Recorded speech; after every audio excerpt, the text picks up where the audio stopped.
Anyone who's ever ridden a motorcycle or bicycle in traffic understands that they must act as if they are invisible and assume that every other driver out there can't see them.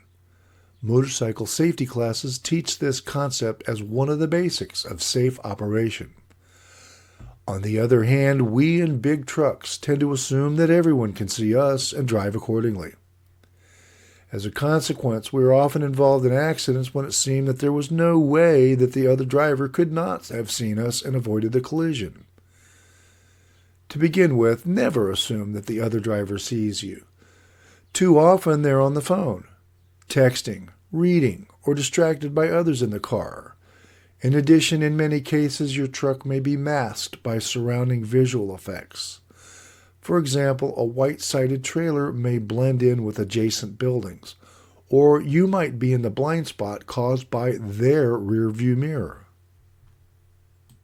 Have you ever been to the airport and watched large jets taking off or landing? Even though they're traveling at speeds in excess of 150 miles an hour, it appears that they're just floating along. Why? Their size creates the illusion of slower speeds. And the size of your truck has the same effect on young or inexperienced drivers.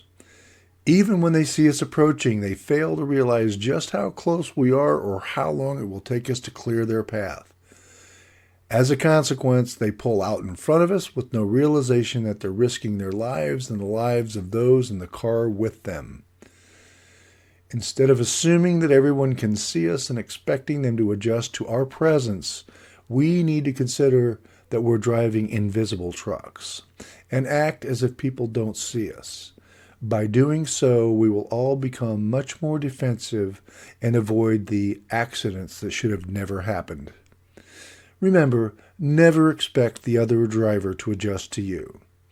Give them enough time and distance to avoid braking, swerving, or taking any other action. Become the invisible driver and drive like you were on a motorcycle instead of an 80,000-pound truck.